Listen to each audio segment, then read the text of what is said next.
used to talk of Texas niggers. She don't say that in New York. There are more modern terms to use in a city.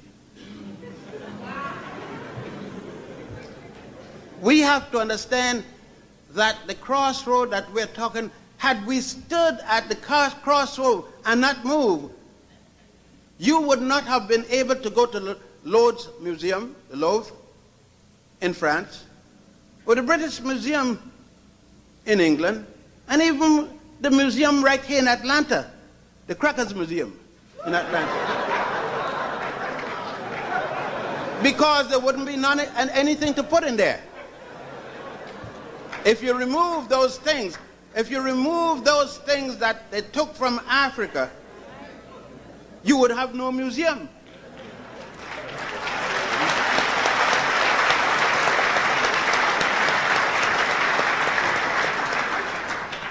So we have to understand. Just let us take Martin Luther King. And I know I'm in very touchy ground. But I'm a man of controversy. So let's get it over.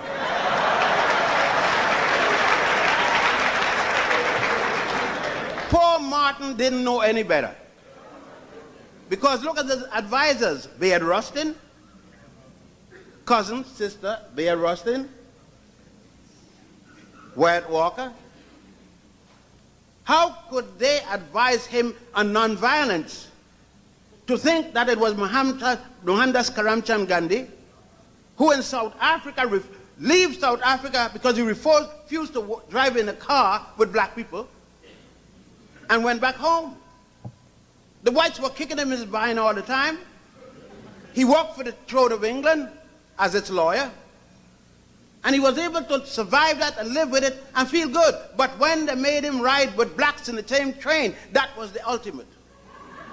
And he went back and practiced nonviolence. But Gandhi had nothing to do with nonviolence.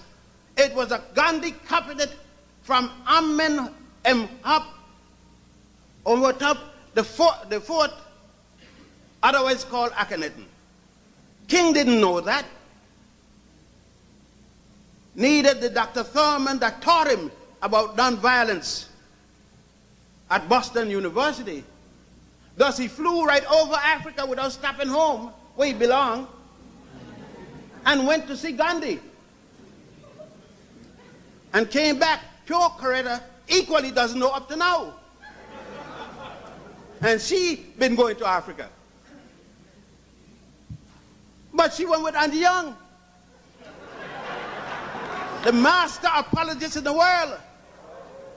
Only one man in the world apologized more than Andy Young, Jesse Jackson.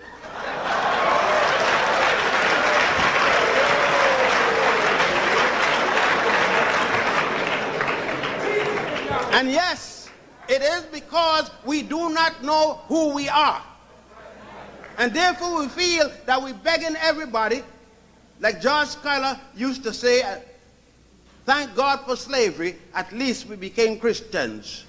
Poor George didn't know that Pontius and Boetius that started Christianity were Egyptians, and therefore Egypt had taken the whole fundamental basis.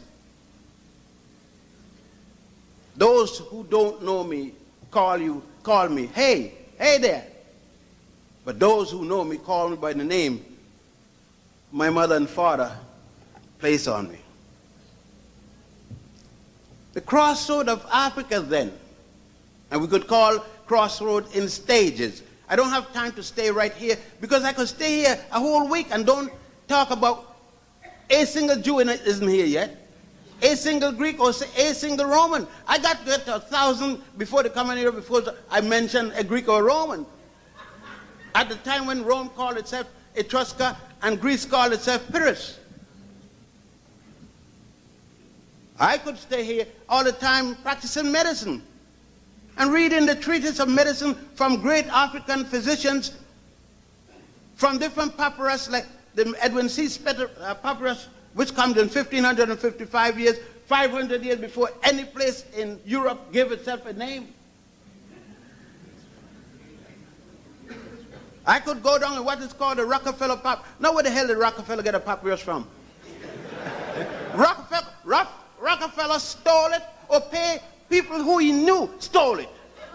He was a dirty thief. And the family still remain the same way. Let's tell it like it is. If I get mad enough, I go to Washington and tell them, give me back my damn scales. Yeah? At the crossroads, you will not have justice. The two scales there in the Supreme Court wall where Thurgood Marshall just adjudicated just this. J-U-S-T, next word, T-H-I-S, not J-U-S-T-I-C-E. You can't have justice one scale up and the other one down.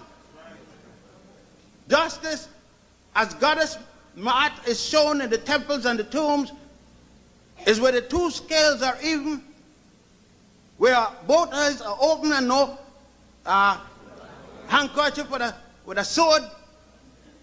That is justice. If we took away the symbol of the American $1 bill,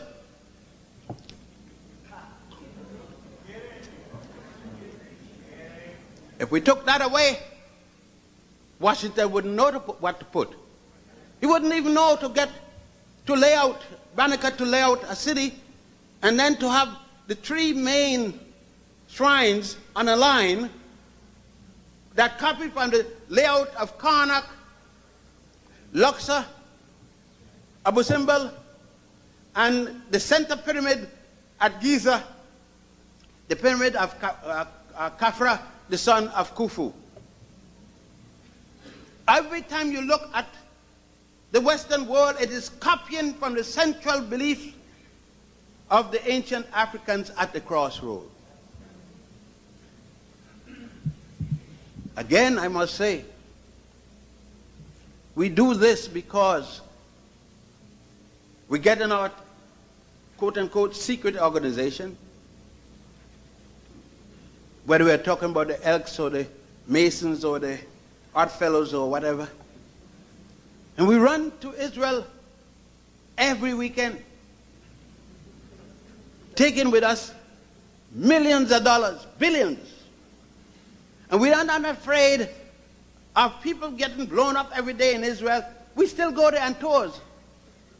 But we heard there's a little, somebody blow his nose in Somalia. Another one cut another one. As if we are scared of people cutting people. And there we're gone. But all the tours going to Africa canceled because you're scared you're going to get killed. Your soldiers were going to get killed in Iraq. But you're out there telling them, go on, boy, you're fighting for country and democracy and freedom. What the hell freedom are you talking about? Well, you're the best looking dressed up slaves in the world. It does not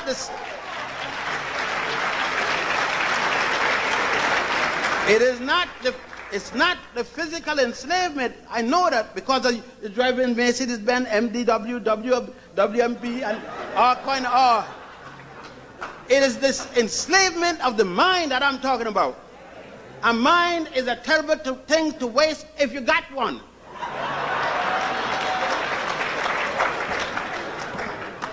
Because there you go, and you speak of the Grand Lodge of Luxor in your rituals, but then you go to see a temple of Solomon, a pipsqueak of a temple. Wisest man that ever lived. What the hell did he do that was wise? Tell me something that Solomon did was wise. Two women arguing over a child.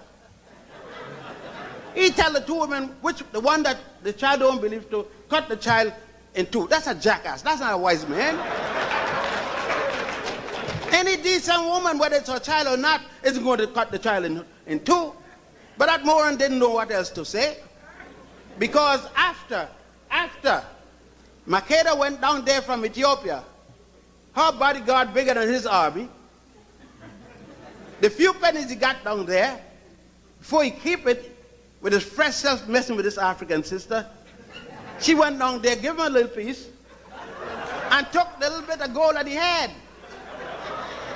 Send back another man's child, the prime minister's child, tell him it's his, and he sent all the rest he had.